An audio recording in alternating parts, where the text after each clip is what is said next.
여러분 안녕히 주무셨습니까? 참 좋은 아침입니다.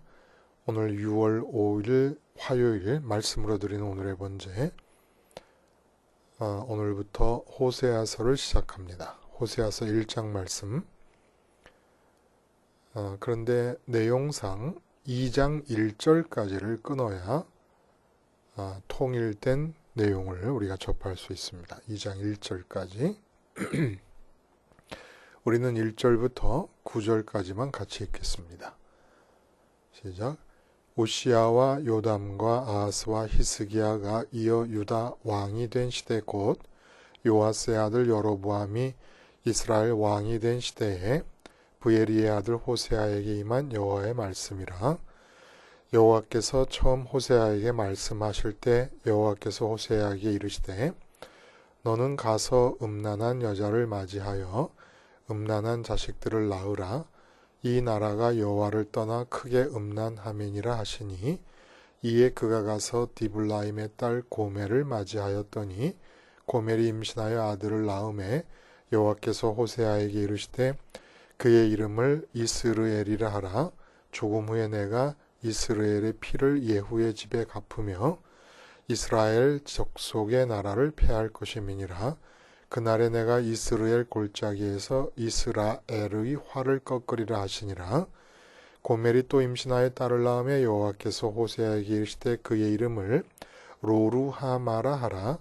내가 다시는 이스라엘 족속을 긍휼히 여겨서 용서하지 않을 것임이니라.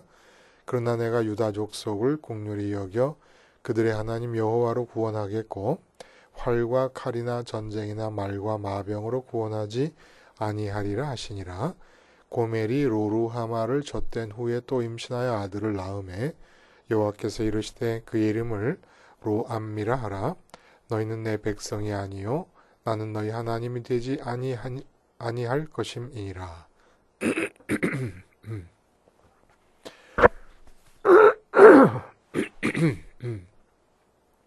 오늘 우리가 함께 읽은 말씀 중심으로 나와 하나님의 결별 이유라는 제목의 하나님 말씀 증거합니다.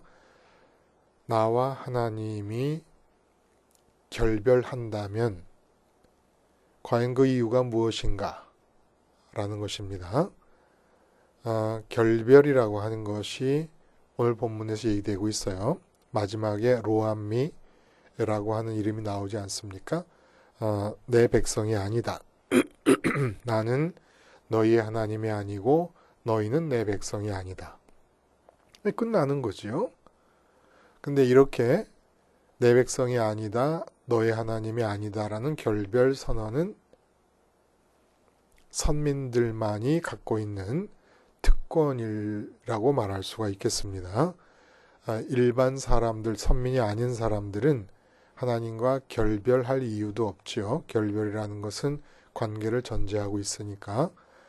근데 이 결별이 이루어지게 되는 이유는 선민이 가지고 있는 아주 고약한 특권 때문에 그렇습니다. 이 고약한 특권이라는 것은 여러분 고약하다는 말이 어디서 나온지 혹시 아십니까?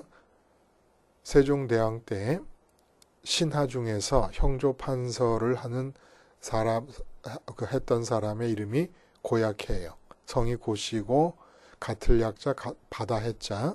근데 이 사람이 옳고 그름을 정확하게 따지지 않고 대왕 앞에서 직간을 하는, 직언이라고도 하고 직간이라고도 하는데 아주 사사건건 세종대왕을 걸고 넘어지는 거예요. 예를 들면 강원도와 충청도 관찰사로 지낼 때 자기 자신은 항상 기생을 수레에 태워 다녔습니다. 근데 세종대왕만 만나면 창기 제도를 혁파하라고 상소했다는 거예요. 그러니까 세종대왕이 볼 때 언행일치가 되지 않는 이 신하 고약해의 행실을 꾸짖으며 상소를 들어주지 않았는데 계속해서 무례할 정도로 상소를 하다가 그만 파직을 당합니다. 근데 이제 주변의 권고로 세종대왕이 마음을 누그러뜨리고 다시 복직시켜서 황주 목사나 형조 참판 등의 벼슬을 지내게 되는데 기어코 또 사단이 벌어집니다. 다시 수령육기법, 수령육기법이라는 것은 지방의 수령들의 임기를 그 전에 3년에서 세종대왕이 6년으로 바꿨습니다. 근데 6년으로 해놓으니까 탕관오리들과 부정부패가 많이 생긴다 해가지고 또 세종을 걸고 넘어진 거예요. 근데 실제로는 6년 했기 때문에 탕관오리가 생기는 건 아님에도 불구하고 자기 자신이 수령직을 마치고 와서 이렇게 고집을 부렸던 겁니다. 그래서 또 파직을 당하지요. 하여간 결국은 이제 또 복직을 시킨 다음에는 1년 만에 죽습니다.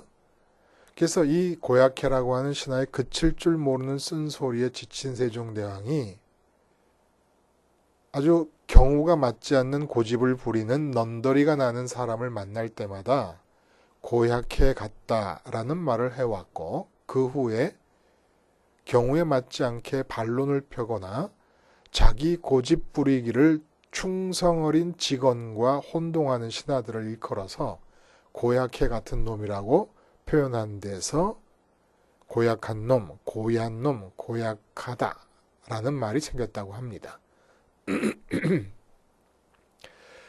선민들을 바라보실 때 세종대왕이 고약해 형조 참판을 바라보며 넌더리를 냈던 것처럼 그렇게 넌더리를 내는 선민의 상태가 어떤 상태인가?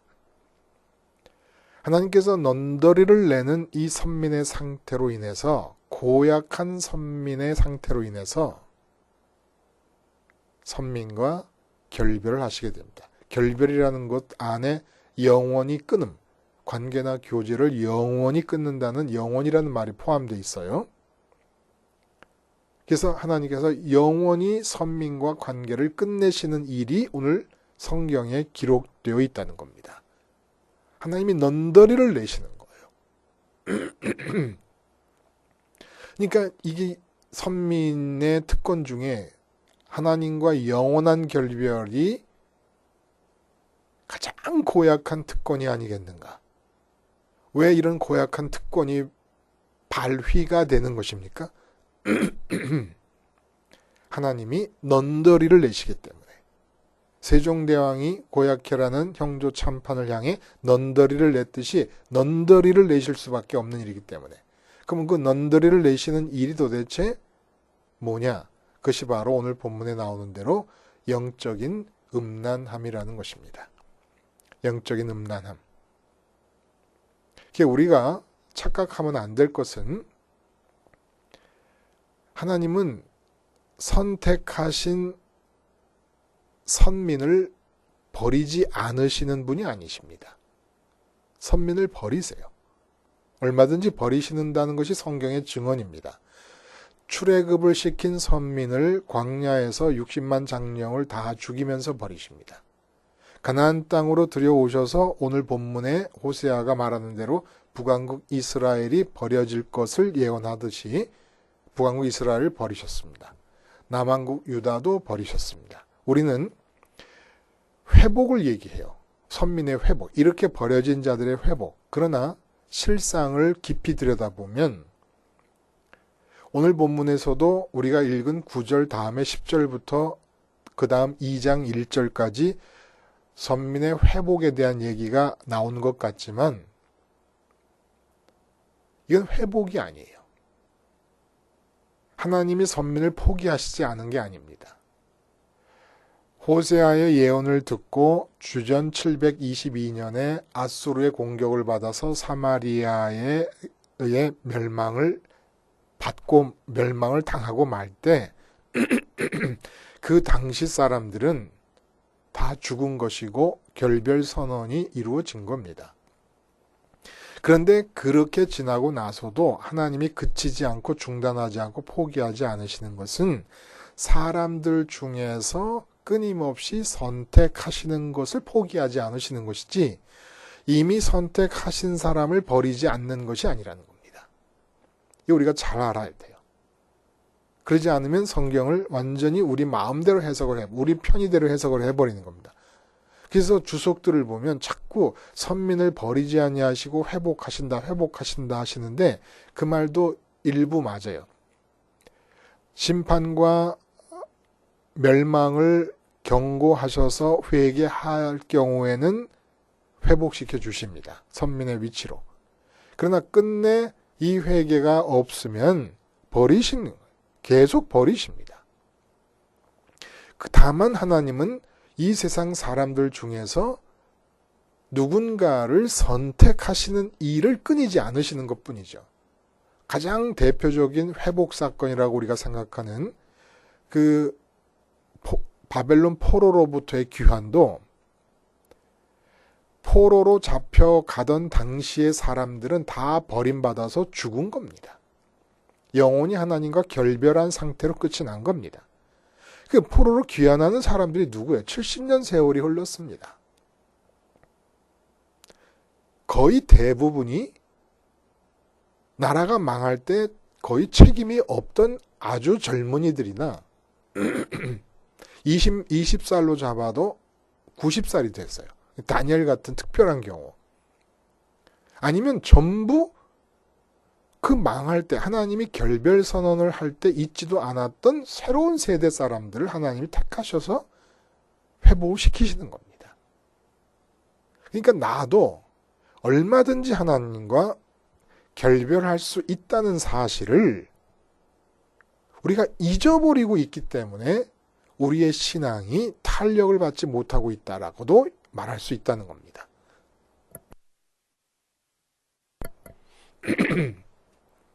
그래서 본문을 보면은 우선 이 호세아가 활동을 시작한 것이 755년부터인데 이 755년이라는 것은 그 당시 여로보암 2세가 통치를 할 때인데 북왕국 이스라엘의 최고의 전성시대. 그러니까 북왕국 이스라엘의 다윗과 솔로몬 같은 왕이 여로보암 2세입니다. 이렇게 최고의 전성기, 경제적으로도 군사적으로도 그리고 영토도 다윗과 솔로몬 시대 때의 영토를 거의 확보했어요.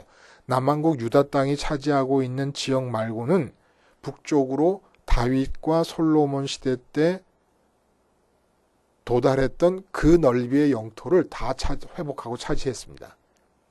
그러니까 정말 누가 감히 이 여로보암 2세 통치 말기에 이 북왕국 이스라엘이 불과 30년 만에 이 지구 역사상에서 완전히 소멸되어 버리고 없어질 것이라는 것을 상상한 사람이 없습니다.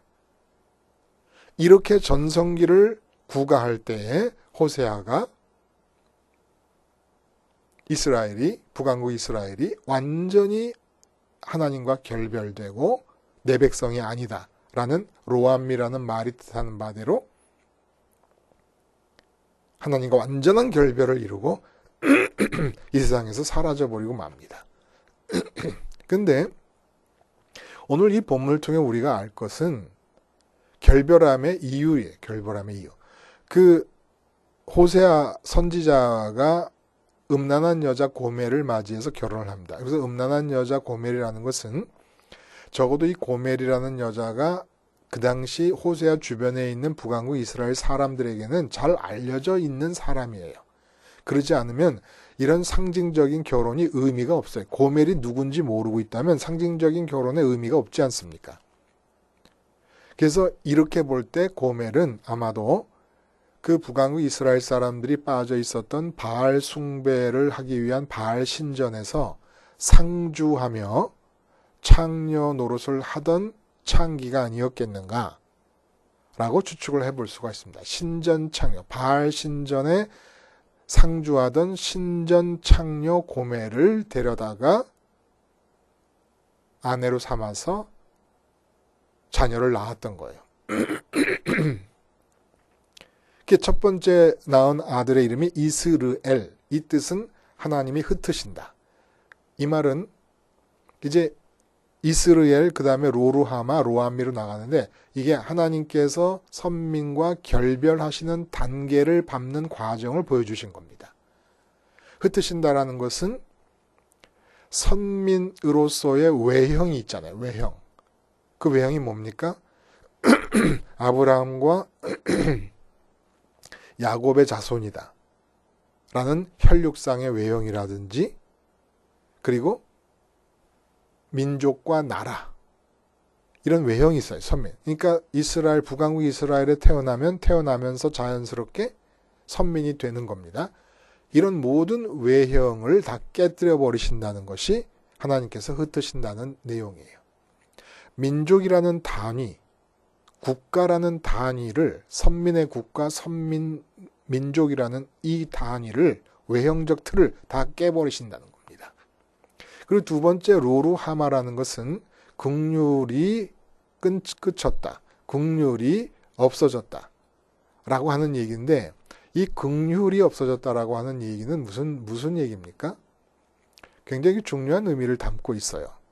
앞에서 이스라엘이라는 얘기는 하나님이 선민을 선택하시는 일을 중단하시지 않는 한 계속 누군가를 선택하실 텐데, 앞으로는 국가 단위라든지 민족 단위라든지 어떤 단체의 단위로 선택하는 일이 없을 것이다라는 말씀을 하시는 것이에요. 흩으신다라고 하는 것은. 두 번째 로루하마라는 것은 긍휼이 그쳤다는 얘기인데, 이 긍휼이 그쳤다라고 하는 이 얘기가 도대체 무슨 말씀일까?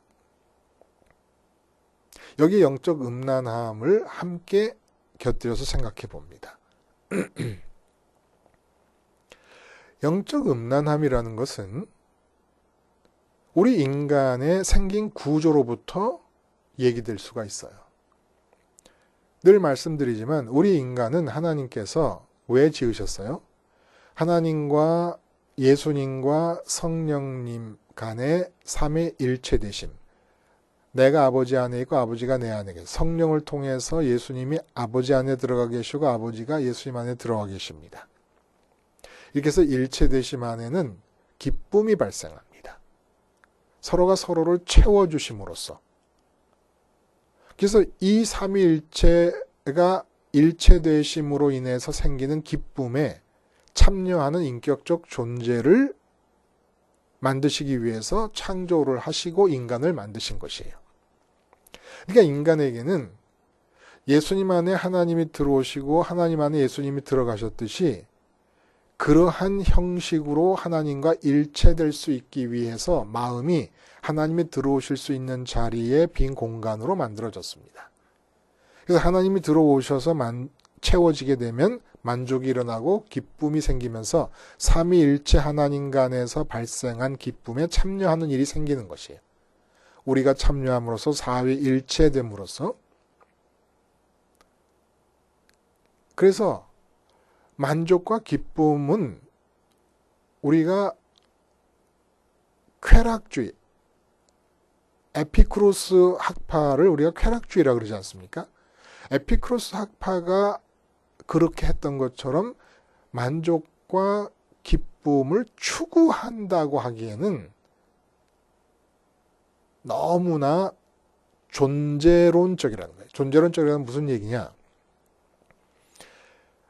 언젠가도 말씀드렸지만 내가 존재하고 있으면서 인생의 목표와 목적을 세울 때 어떤 사람은 나라를 위해 헌신하자. 어떤 사람은 가난한 사람들 위해 봉사하자. 에피쿠로스 같은 경우는 쾌락이라고 해도 이 쾌락이 말초적 신경을 자극하는 쾌락이 아니라 마음의 평온을 얘기했습니다. 마음의 평온을 추구하자. 이렇게 내가 존재하고 나와 다른 목표와 목적을 정해놓고 추구하는 것이 아닙니다. 자꾸 우리 복음과 연관돼서 만족과 기쁨을 얘기하는 것은. 그러니까 하나님이 빈 공간으로 만들어 놓으셨기 때문에 사람은 살아서 움직인다라고 하면 그 빈 공간을 채우기 위해 움직이는 거예요. 그러니까 말하자면 이런 것과 마찬가지예요. 똑같이 음식을 먹어도 우리가 끼니를 때운다, 끼니를 해결한다라고 말할 때가 있고 맛집을 찾아다니는 경우가 있습니다. 에피쿠로스 학파가 쾌락주의라고 해서 만족과 기쁨을 추구했던 것은 맛집을 찾아다니는 것이라면 복음이 얘기하고 있는 만족과 기쁨이라는 것은 끼니를 때운다, 끼니를 해결한다라는 의미라는 거예요. 그러니까 살려면 끼니를 해결해야 되지 않습니까? 인간이 살아있다고 하는 것은 기쁨과 만족을 향해 갈 수밖에 없다는 거예요. 말 한마디 하고 행동 하나 하는 것이 필연적으로, 이건 선택사항이 아니에요. 에피쿠로스 학파가 기쁨과 만족을 추구한 것은 선택사항이었습니다. 다른 것을 선택하여 추구할 수도 있었는데 기쁨과 만족을 추구한 거예요. 자기들 식의 기쁨과 만족입니다. 근데 복음이 말하는 기쁨과 만족은 살아있는 인간이라면 누구나 의식하거나 의식하지 못하거나 간에 말하고 행동하는 것은 다 자기 비어있는 마음을 채워서 만족하고 기쁘려는 방향으로 움직여갈 수밖에 없다는 거예요. 여기에서 음란함이 발생한다는 겁니다. 분명히 하나님은 하나님이 들어가실 수 있기 위해서 빈 공간을 만드셨고, 그러므로 인간의 살아있으며 하는 모든 말과 행동은 만족과 기쁨을 추구하는 방향으로 갈 수밖에 없습니다. 그 중에서 이렇게 타락한 상태의 사람들의 산 모습은 어차피 하나님이 당신 자신을 계시해 주시지 않으시니까, 당신 자신을 드러내 주시지 않으시니까 본래 자기 마음에 모셔드려서 마음이 채워져야 될 그 하나님을 모르는 상태니까 이 세상에 있는 것들을 만족거리와 기쁨거리로 착각하고 추구하는 것이 세상 사람들의 삶이에요. 그리고 그걸 더러움이라고 얘기했어요. 더러움.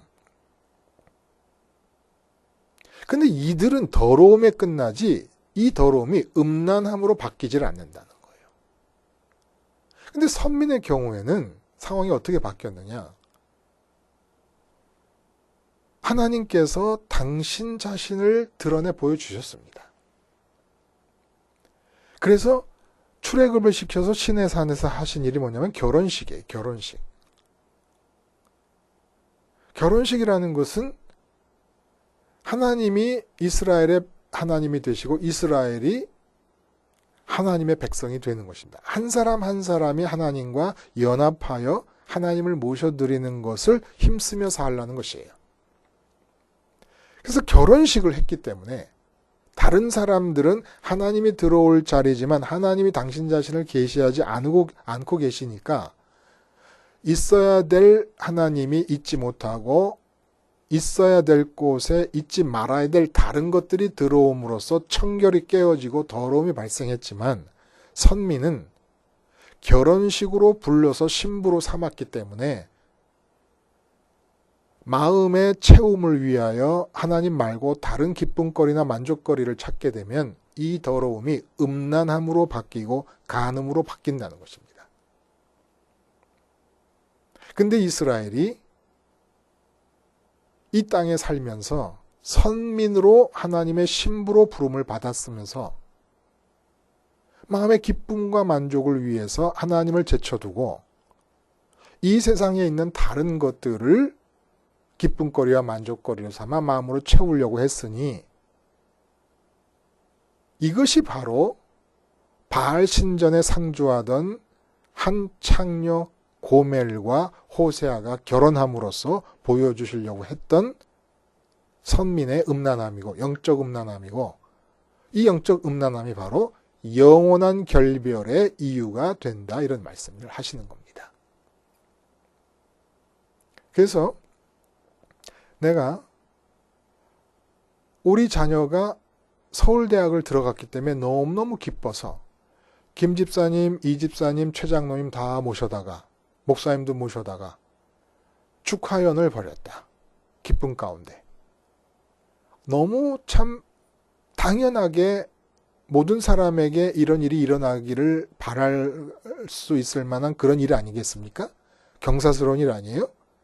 근데 이게 영적 음란함이라는 거예요.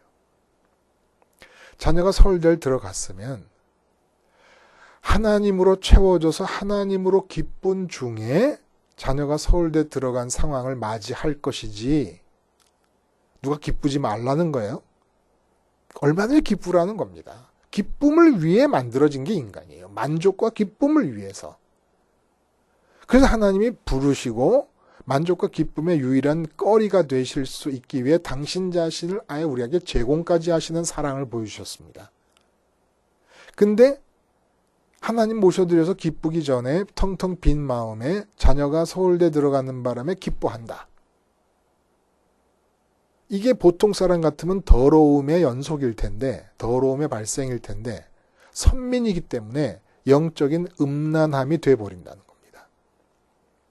너무나 당연한 얘기인데도 불구하고, 기뻐하는 것이 당연할 것처럼 보이는데도 하나님이 선민으로 부르신 사람들에게 운명적으로 허락되지 않는 이유는 어떤 세상적인 경사가 나도 그것을 기뻐할 권한이 없다는 것입니다.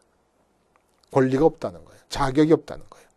우리는 그 모든 세상에서 사람들이 경축할 만한 일이라고 하는 일들을 하나님 한 분으로 기쁜 상태로 맞이할 수 있을 뿐이고, 하나님 때문에 생긴 기쁨으로 세상의 경축스러운 일들을 대처하고 처리해 나갈 수 있을 뿐이지, 사람들이 말하는 경축할 일을 진짜 기쁨으로 받아들인다는 것이 용납이 안 된다는 겁니다. 그래서 이스라엘 사람들이 가장 대표적으로 음란을 행한 대상이 누굽니까? 바알 숭배. 근데 우리는 착각하는 것이 우상 숭배 자체가 곧 음란함이라고 생각하는 거예요. 아니요. 우상 숭배는 바알 숭배든 금송아지 숭배든 마음이 이미 영적인 음란함이 생겼을 때 나타나는 증상이고 열매일 뿐이에요.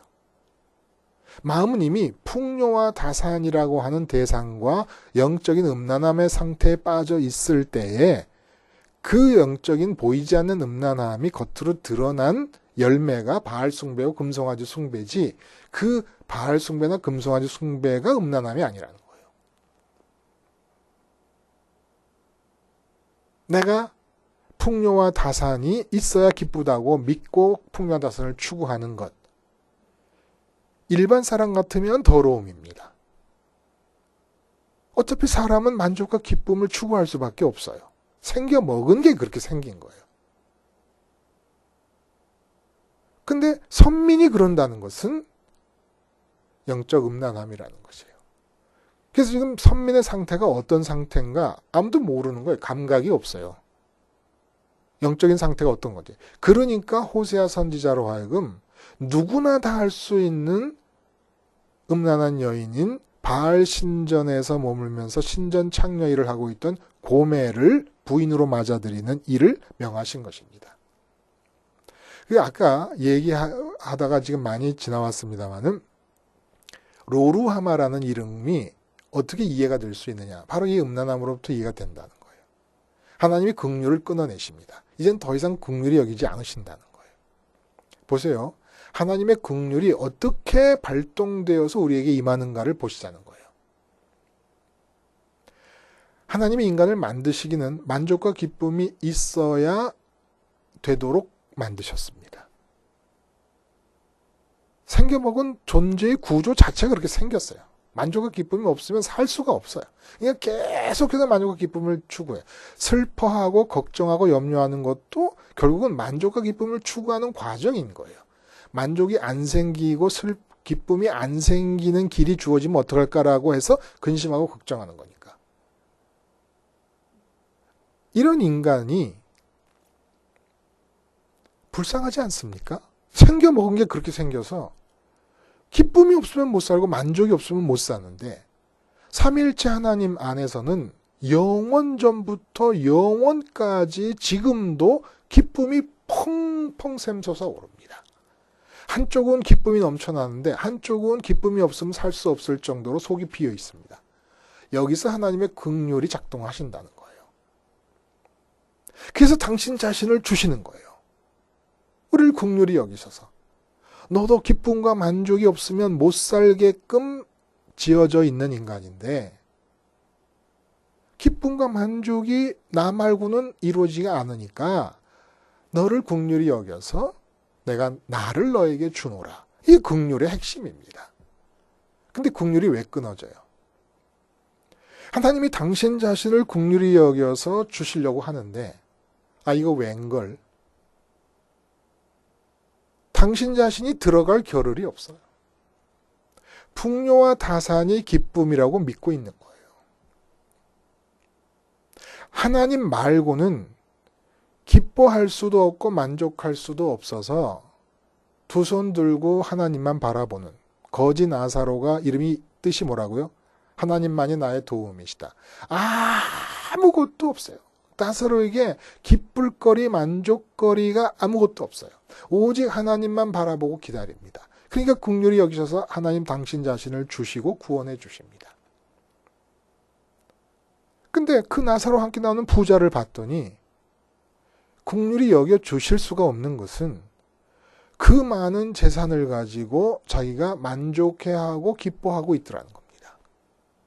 하나님의 긍휼은 인간이 만족하고 기쁠 수밖에 없는 존재인데, 만족과 기쁨을 추구할 수밖에 없는 존재인데 기쁨거리가 없고 만족거리가 없음으로써 괴로워하고 있는 걸 긍휼히 여기시는 건데, 이 부자는, 나사로와 함께 나오는 부자는 자기가 재산이 많다고 해서 지금 기뻐하고 있는 중이니까 어떻게 긍휼히 여기셔서 당신 자신을 주시겠느냐는 겁니다. 북왕국 이스라엘 사람들이 신부가 되어가지고 풍요, 부자 되는 것, 다산, 부흥하는 것, 형통하는 것이 기쁨이라고 굳건하게 믿고 그것을 추구하고 있으니 하나님이 당신 자신을 주심으로써 우리 마음을 채우시고 만족과 기쁨을 주시려는 그 긍휼하심이 어떻게 작동을 할 수가 있겠냐는 겁니다. 작동할 도리가 없는 거예요. 작동할 도리가 없어. 그래서 음란하면, 영적으로 음란하면 신부로 부름받은 선민이 하나님과 연합하려는 생각으로 만족과 기쁨을 추구할 수밖에 없는 삶을 사는 것이 아니라 이 세상의 다른 것들이 만족과 기쁨을 줄 수 있다고 믿어서 다른 것들을 추구하며 살아갈 때 하나님은 더 이상 긍휼히 여기실 수가 없다는 것입니다. 물론 단번에 끝나는 게 아니에요. 아무리 풍요하고 아무리 다산해도, 아무리 부자되고 아무리 부흥해도 마음이 채워지지 않죠. 하나님 크기로 만들어진 하나님 사이즈의 마음이 채워지겠습니까? 그러니까 회개의 기회를 주시는 거예요. 그러니까 추구하는 일을 안 되게 하시는 겁니다. 그러니까 긍휼히 여기시니까. 그러니까 내가 사업을 한다, 장사를 하는데 장사가 안 된다. 지금 음란한 영적 상태에서 살고 있는 나에 대해서 긍휼을 아직 거두시지 않고 계시는 거예요.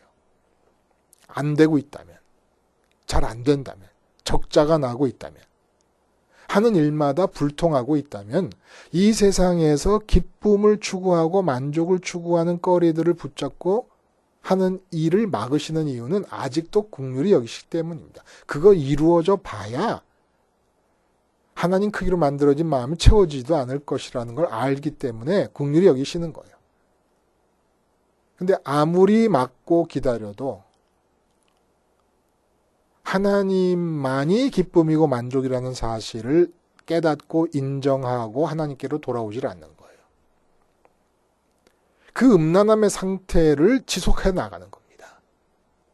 언제일지 모르지만은 결국은 이 음란함의 상태가 지속되고 하나님께로 방향을 돌려서 하나님만이 기쁨과 만족거리 되심을 인정하지 않는 한 하나님과 나는 영원히 결별할 수밖에 없다는 거예요. 착각하는 것은 주석들도 그런 착각을 자꾸 해요. 본문의 10절 이하에 말씀드린 대로 선민의 회복에 관한 얘기가 나오니까, 그리고 그리스도 메시아가 한 우두머리로 표현되고 있습니다. 하고 있으니까 지금 호세아를 통해서 이 상징적인 예언 행위를 보게 된 사람들, 하나님으로부터 멸망의 예언을 듣게 된 사람들이 하나님에 의해서 버려지지 않을 거다. 하나님은 그들을 버리지 않는다. 이렇게 생각을 자꾸 하는 거예요. 막연하게. 722년에 망해서 다 흩어지고 없어졌습니다. 북왕국 이스라엘은. 10절에 회복처럼 보이는 이 내용, 선민의 회복처럼 보이는 내용은 사실은 엄밀하게 말하면 회복이 아니라 새로운 세대에 태어난 사람들을 그리스도를 중심으로 새롭게 선택하신다는 얘기를 하시는 것이죠. 버려진 겁니다. 착각하지 마세요. 그 버려짐이 영적인 음란함 때문에 그렇다는 거예요. 도저히 하나님이 긍휼히 여기실 수가 없다는 거예요. 그리고 이스라엘이라는 말이 하나님 흩으신다는 말처럼 이제는 나라 단위로, 국가 단위로, 그리고 단체 단위로 선민이 되고 구원받는 일은 존재하지 않습니다. 교회 밖에는 구원이 없다라고 하는 교부들의 말은 교회라는 단체가 통째로 구원받는다는 얘기가 아니라 교회 안에서만 구원의 유일한 복음인 길이 전파되고 관리되고 있다는 뜻을 말하는 거지, 교회라는 단체가 되면 다 선민이고 구원받는다는 얘기가 아니라는 거예요. 개별적으로 이스라엘이라는 말이 뜻하듯이 하나님이 흩으셨다. 이제는 단체나 국가나 민족이나 이런 모든 외형적 틀이 다 깨지고 개별적으로 하나님과의 관계에서 영적인 음란함을 지속하느냐 중단하느냐에 따라서 결정된다는 겁니다. 버려지느냐 구원을 받느냐 하는 것이. 그 영적 음란함이 믿음에 관한 것이에요. 결국 우리는 뭐 해야 돼? 하나님이 택하셔서 나를 신부로 삼으시면 우리가 해야 될 것은 뭡니까? 우리가 이제 하나님을 선택해야 된다는 거예요. 우리가 하나님을 선택한다는 게 무슨 뜻입니까? 어차피 마음이 채워지기 위하여 만족과 기쁨을 추구할 수밖에 없는 삶을 살아야 되는데 무엇으로 만족하고 기쁠 것인가를 하나님으로 선택하라는 것이에요. 그러니까 자녀 때문에, 배우자 때문에, 사업이 잘 됐기 때문에, 건강하기 때문에, 뭐 여행 가기 때문에, 취미 때문에 웃게 되고 기뻐하게 될 때마다 우리는 이 의식을 놓으면 안 돼요. 놔버리면 안 돼요. 내가 지금 영적인 음란함의 단계로 접어들려고 하고 있다. 하나님 때문에 기쁘고 여행 가고 취미 생활 하세요. 하나님 때문에 기쁘고 장사해서 흑자를 보시고 적자를 보세요. 하나님 때문에 기쁘고 흑자를 보고 적자를 보라는 얘기 무슨 얘기예요? 적자를 보든 흑자를 보든 하나님, 기쁨은 하나님 때문에 라고 붙박아 두라는 얘기입니다. 하나님을 선택해야 돼요. 하나님을 선택함이 없으면 버려지는 겁니다. 왜냐하면 버려진다기보다는 스스로 하나님으로부터 나를 끊어내는 거예요. 내가. 엄밀히 말하면. 사실 북왕국 이스라엘이 하나님께 버림을 받은 겁니까? 북왕국 이스라엘 스스로가 하나님이 들어오셔야 됨을 막아버려서 하나님을 버린 것이고 하나님을 끊어낸 것이지요. 사실 하나님으로서는 북왕국 이스라엘로부터 버림을 받은 뒤에 그 버림받은 상황을 당신 편에서 다시 한번 되풀이해서 말하신 것뿐이지 실제로 버린 건 우리가 버린 거예요. 우리가. 무엇을 통해? 영적 음란함을 통해. 그래서 영적 음란함은 선민에게, 일반 사람들에게는 더러움이 주어진 운명이라면 우리들에게는, 선민들에게는 그 더러움이 음란함으로 바뀌어서 영적 음란함의 삶을 사는 것이 운명처럼 기본적으로 주어져 있어요. 어떻게 해야 됩니까? 십자가 생활화밖에 없다. 십자가 생활화가 하나님을 선택하는 유일한 방법이에요. 나의 만족과 기쁨거리로 하나님이 유일하시다는 사실을 인정해주는 유일한 길입니다. 십자가에서 죽어요. 그러면 이 세상에 있는 모든 기쁨거리와 만족거리들에 대해서 죽는 것을 뜻하는 겁니다. 더 이상 세상 때문에 웃지 않겠다는 거예요. 이 세상에서 웃을 일을 찾지 않겠다는 겁니다. 웃을 일을 기대하지 않겠다는 겁니다. 내 웃을 일은 오직 부활하신 주님과 승천하시고 우편에 앉아 계신 주님까지 따라 올라가서 주님이 지금도 받아들이고 계시는 그 하나님을 주님 안에서 나도 받아들임으로써 하나님만으로 웃겠다는 겁니다. 그래서 내가 아내를 만나고 남편을 만나고 자녀를 만나고 부모를 만날 때 그 전에 하나님으로 채워져서 웃음이 나오기 전까지는 만나지 않겠다는 결심을 하자는 거예요. 하나님으로 만족해서 웃기 전에 세상을 나가버리면 세상 것이 기쁨거리와 만족거리로 바뀌어지면서 영적 음란함을 피할 길이 없습니다. 하나님으로 충만해져서 웃고 나가서 사는 동안에도 계속 십자가를 보면서 이 세상이 내 마음에 들어오지도 못하게 만드는 거예요. 계속 내가 죽었음을 고백하면서. 그렇게 해서 하나님의 뜻이 이루어져 나가는 것이죠. 하나님의 뜻이. 왜 하나님과 영원한 결별이 이루어집니까? 영적 음란함 때문에 그렇습니다. 어떻게 이걸 극복할 수 있습니까? 오직 십자가 생활화를 통해서만 극복할 수 있습니다. 기도하시겠습니다. 하나님 아버지, 하나님과의 영원한 결별이 불가능하거나 남의 일이거나 전설 속의 일이 아니라 얼마든지 내 일일 수 있음을 기억하고 운명처럼 내게서 발생하는 영적 음란함을 퇴치하기 위하여 오늘도 십자가 생활화에 마음을 다 몰입할 수 있게 붙들어 주시옵소서. 예수님의 이름으로 기도드리옵나이다. 아멘.